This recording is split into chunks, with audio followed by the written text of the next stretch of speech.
Oi galera, tudo bem com vocês? Estamos aqui para mais uma aula de geografia, né, para a galera da Escola Carlos Murta, do oitavo ano. Vamos entender como é que funciona a dinâmica da população mundial, ok? Preste bastante atenção. Então galera, vamos estar estudando aqui, como eu falei com vocês, a dinâmica, né? A população mundial, distribuição e dinâmica demográfica, ok? Vamos lá. A população mundial atingiu a marca de 1 bilhão de pessoas em 1800. Na época, as condições sanitárias eram precárias se compararmos com os atuais. O que isso quer dizer, gente? Que na época de 1800 não tinham a mesma preocupação sanitária, higiênica que tem hoje em dia, né? Então, no ano de 1800, tinha 1 bilhão de pessoas. Mas com o passar do tempo, vocês vão ver que nos dias atuais já somos quase 8 bilhões de pessoas, ok? Olha para vocês verem. Com o passar do tempo, as evoluções científicas e tecnológicas, a população mundial continuou crescendo, chegando a 7 bilhões em 2011 e em 2020 a 7,8 bilhões de pessoas. Ou seja, galera, como eu falei para vocês, no ano de 1800 era 1 bilhão de pessoas, né?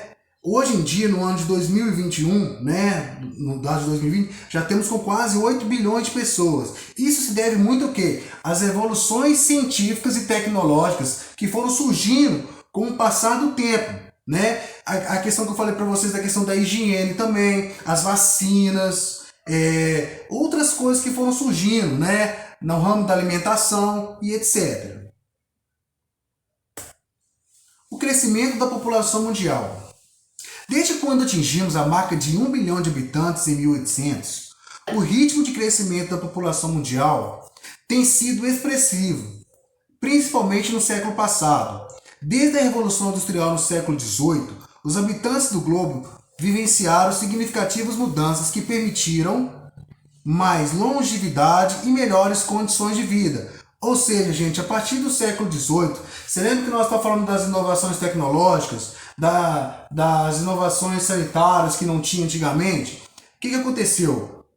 Como isso foi inserido no meio social, no meio da população, a longevidade, ou seja, a vida mais longa e as melhores condições de vida foram algo que foram automático, ok? Porque quanto mais coisas você tem ao seu benefício, melhor é. E foi assim que aconteceu com a população mundial, né? Por exemplo, existiram várias mudanças que foram muito significativas, que vocês vão entender agora, ok? Por exemplo, o desenvolvimento da penicilina, que foi um antibiótico, né? Que surgiu meio que por acaso, né? E o que aconteceu com a penicilina? Ela é um antibiótico que combate, por exemplo, a sífilis, que combate, por exemplo, a amidalite bacteriana, entre outras coisas, ok? Outra característica, o uso da tecnologia na produção alimentar. Foram inseridos novas máquinas, né, tratores mais modernos, foram surgindo uma irrigação mais moderna, uma colheita mais rápida, justamente por causa da utilização das máquinas e da tecnologia que foi a favor da produção alimentar. Por quê? À medida que foi aumentando a população, a necessidade de alimentação também foi muito maior. Acarreta-se então que deveria se melhorar essas condições, ok? O uso da tecnologia na produção alimentar, surgimento de vacinas para a erradicação de doenças. Por exemplo, doenças que foram utilizadas a partir do surgimento de vacinas, como por exemplo a rubéola, a varíola, a gripe. Agora nós estamos vivendo um momento também de vacinação muito importante, que é a Covid-19. Entendeu? Outra coisa que foi super importante também, o saneamento básico, né? O que entra no saneamento básico aqui? Ó? O tratamento de esgoto. Não, existem áreas ainda que não tem tratamento de esgoto? Existem, mas uma boa parte, se contar com tempos antigos, né, a gente vai perceber que melhorou. O planejamento urbano, além de infraestrutura que possibilitam a melhor população mundial de viver mais e melhor. Todas essas características, quando você mora num lugar que tem um saneamento básico legal, que é tratamento de esgoto, tratamento de água, planejamento urbano, infraestrutura de transporte, tudo isso aí faz o quê? Que a população viva melhor, né? Porque ela está tendo meios para fazer que a vida facilite mais e melhore mais para ela, ok? Foi com o desenvolvimento tecnológico, com a ciência, que o ser humano atingiu o patamar de viver por mais tempo. Vacinas, remédios, produção alimentícia em larga escala, entre outras inovações, o que reduziu consideravelmente a taxa de mortalidade. Por exemplo, todas essas coisas aqui aumentou a taxa de mortalidade. Beleza?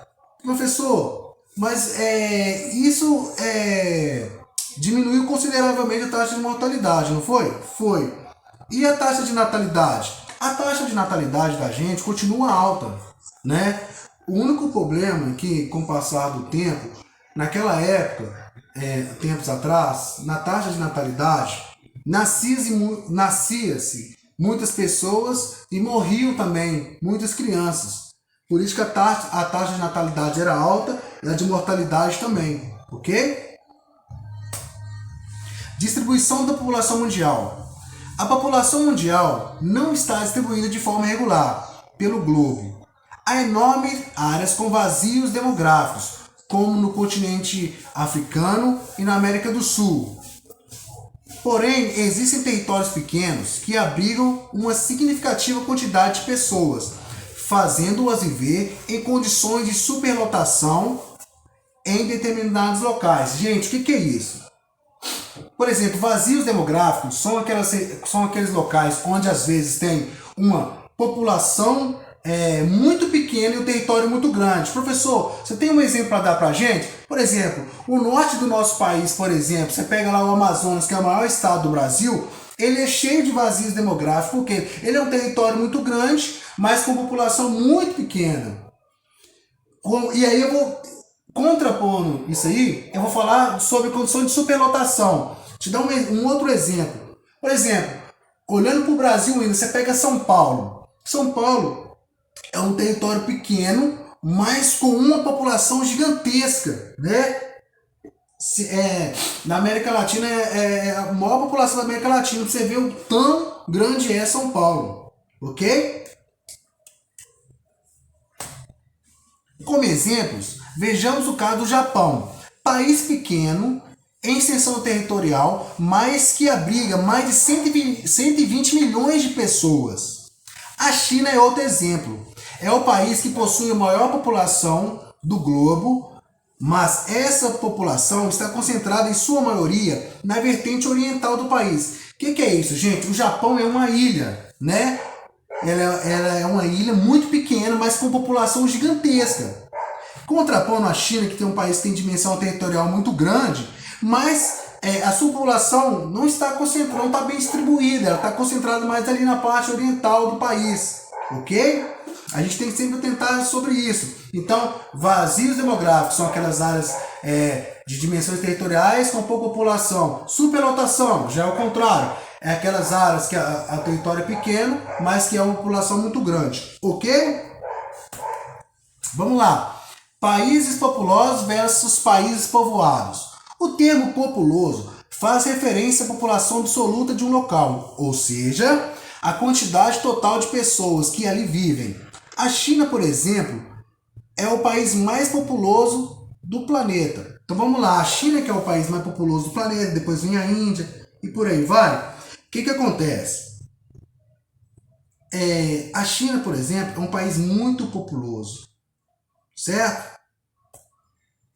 O termo povoado volta-se para a forma para como uma população absoluta está distribuída pelo território, fazendo referência ao que se conhece como população relativa, que é medida pelo índice da densidade demográfica, a relação proporcional entre o número de pessoas e a área da localidade.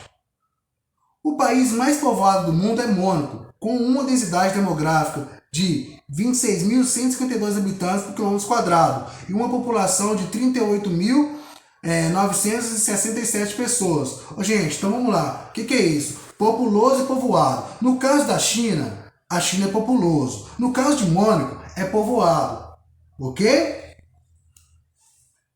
Tá. Preste bastante atenção na distribuição da população por continente. Só dando uma pincelada sobre isso tudo aqui, ó, vocês vão perceber aqui estão os continentes e aqui estão as porcentagens, ok? Por exemplo, a Ásia, onde está, por exemplo, a China, por exemplo, o Japão, que são países muito populosos, a África, depois vem a América, a Europa e a Oceania, ok?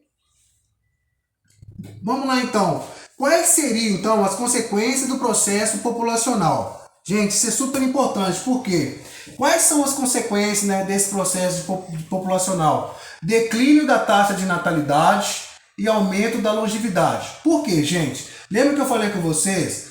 A taxa de natalidade hoje em dia, as pessoas nascem muita criança, certo? Beleza. Mas com o passar do tempo, as pessoas foram educadas a diminuir a taxa de natalidade. Hoje, por exemplo, as mulheres estudam mais, porque antigamente, na época dos nossos avós, o que aconteceu? As mulheres se casavam-se muito cedo e tinham um monte de filhos. Por exemplo, minha avó teve 20 filhos, certo? Hoje em dia, por exemplo, as mulheres estudam mais, correm atrás dos seus objetivos, casam-se mais tarde, para depois, né, ter a natalidade, tendo cerca de 2 filhos, ok? Isso acontece geralmente. Aqui, ó, os casais possuem menos filhos e a expectativa de vida aumentou devido à melhor qualidade de vida, ok? Então, só para vocês entenderem, isso aqui é super importante, não se esqueçam disso. Se cair uma questão referente a isso, sempre lembrar que o declínio da taxa de natalidade e aumento da longevidade, ok? No mais, só dando uma pincelada sobre isso, tudo isso. Obrigado, fique com Deus, até a próxima aula, ok?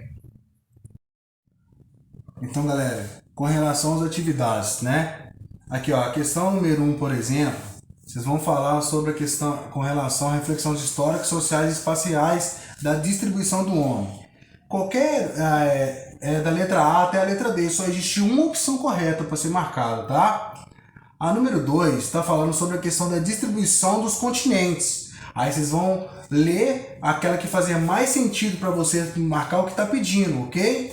Se eu não estiver enganado, marca correspondente ao continente mais populoso. Aí vocês já sabem o que é, tem na aula, ok? E a questão número 3 está falando, né, sobre o que acontece com os avanços da medicina e das ciências, o que pode acontecer.